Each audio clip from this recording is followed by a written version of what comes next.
doing today, guys? We are two beards and a board game, and my name's Froese. And I'm Charlie. Today we're going to review this massive box called Massive Darkness. It is Cool Mini or Not and Guillotine Games' new dungeon crawling game that was recently fulfilled through Kickstarter. This game plays 1 to 6 people. Takes about 2 hours a session, so it is one of your longer games. Right.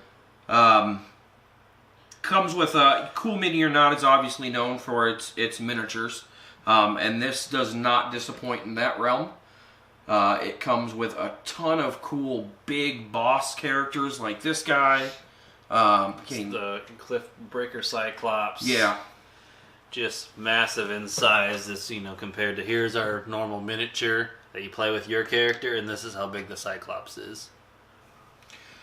And I think our first, at least my first exposure to Cool Mini or Not stuff was Zombicide. Zombicide, right. Which we played a ton of.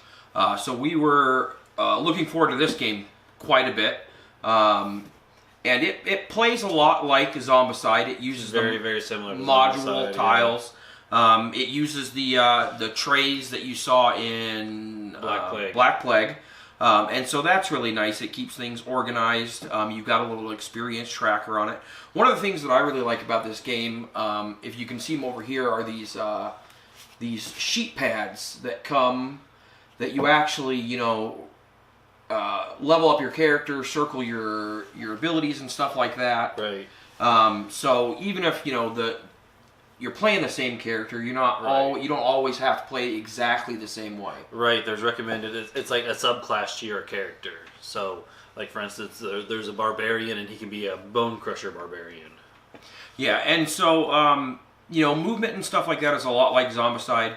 The one thing that sets this apart, I think, is that when you go to fight enemies, you're fighting groups of enemies versus just like you attack a zombie. You kill a zombie, it's a group of goblins or a group of gnomes. Right. And you roll dice against them. Add up there's a ton of different equipment. Right. The thing I like about the dice rolling mechanic, it's you rolling both offense and defense. So you can actually get hurt while you attack. Yes. Kickstarter came with a lot of extra Kickstarter exclusives. There were a ton of unlocked stretch goals on this. Yeah, there's, so many roaming monsters, and there's 10 or so, extra characters that are playable. If you can wait the year and a half to get it when you back it on Kickstarter and wait, they're always worth it. Yeah. Especially with Cool Mini or Not games, they always have so many extras, so many extra miniatures, extra bosses, playable characters, different cards, and different tiles. So there's definitely a ton of play just within this box itself. Right, even just the base, but you're right. It's never not worth backing a Cool Mini or Not game. It's always going to get funded. The stretch goals are always going to be insane. And you always get your value out of your money too. We're waiting on Green Horde. We backed as well. We'll do a video when that comes out. But there's got to be like 15, 20 extra characters that got unlocked during stretch goals. Yeah. And stuff like that.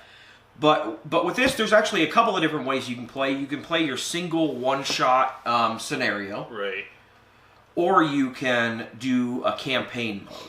Right, so if you're playing campaign mode, it's kind of like a more role-playing aspect. You take that character and you go through from campaign to campaign, and your XP and your equipment and everything carries over. So the way they've kind of done that, if you're playing a single mission, just a one-time shot, you have your normal XP that you get for killing minions and killing bosses and whatnot.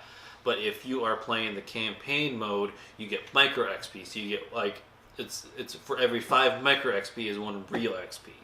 So it adds into that, so your characters don't level past the game.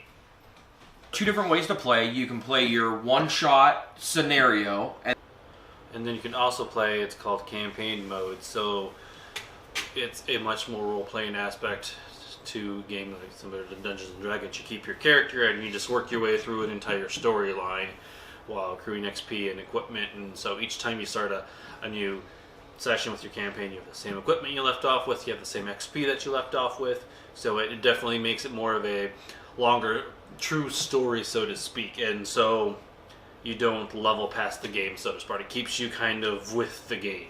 Right. I will say that we started off on campaign mode. Right.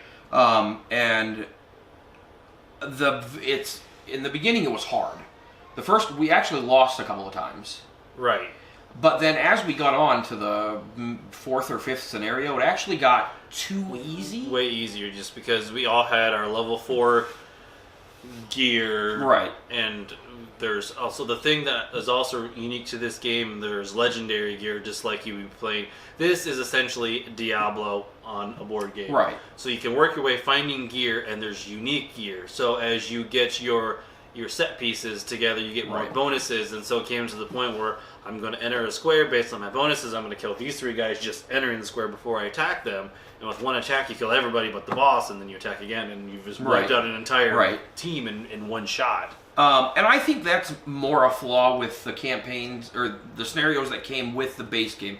There was a Kickstarter exclusive. Right, it's the Crystal and Lava campaign, where there's crystals, tiles, and lava tiles, and we can't get past the first campaign. Yeah, we haven't gone past the first campaign. Supposedly that is made more for story mode. Right. And we might, once we get to play that a little bit more, maybe we'll do a separate video. Right, and we made the mistake, like, well, okay, so we've played this quite a few times. We're going to jump into the second or third part of it, because the first one looked really simple, and it's just 2 tiles. I'm like, whatever, we don't need to do this.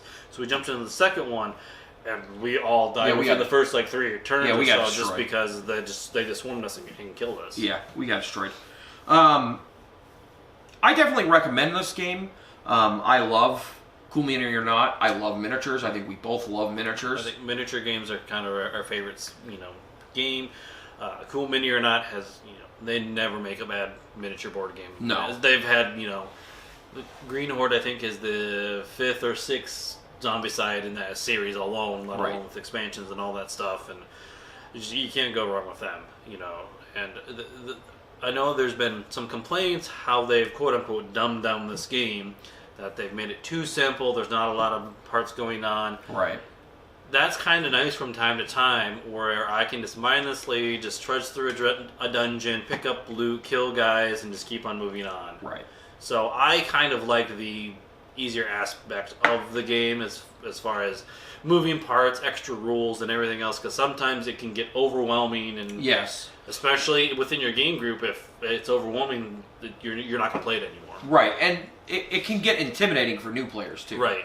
This is much easier, I think, for somebody new to miniature games to jump into than Zombicide. Yes. I will say, as with these games, the setup is a little labor intensive. If you did get the Kickstarter edition and you're using all of the packs, there's a lot of boxes and a lot of trays with different monsters to manage. Right. So it can get a little like, oh my god, this is a lot. You need a really large table if you want to set them all out and play. Otherwise, you're going to be sitting through and trying to find them the entire time, because with the Kickstarter exclusives, you get pillars that are models, you have treasure chests, and they have different treasure chests for the normal treasure chest, and there's the plus treasure chest, where it's your level +1 that you're fighting, so they have all these different models, and trying to find some at times. And the other unique aspect with this game is you fight a mob, as Froese said earlier, so when you draw a card and you put a room out, and it's you always have the number of players potentially times some modifier. So we've had it once where a horde was 12 characters and then the boss. Because we had a full 6 characters, and it was the number of characters times 2. So there was 13 little guys in one square. Right. Then plus our guys, plus your miniatures got to get in there. We have these pile of miniatures on here, because it gets to the point you just want to start, you just throw them on top, and I usually play a barbarian, so I grab my guy and just throw him into the pile and watch him go flying, So I mean, it's fun, but there's so many miniatures that it can be overwhelming with that as well. Right. But overall, it's a great miniature game. Cool Mini or Not, doing it again. I'm always excited to see the stuff they come out with. Right. I would definitely recommend this. Definitely recommend this as well. It's a fun game. Sometimes you just need that mindless dungeon crawling game that doesn't have a ton of rules that you can just kind of pick up and go and, just have a fun time. Well, thanks a lot for watching our video, guys. If you liked it, go ahead and hit that like button and click subscribe. And you all have a great day. And we'll catch you next time.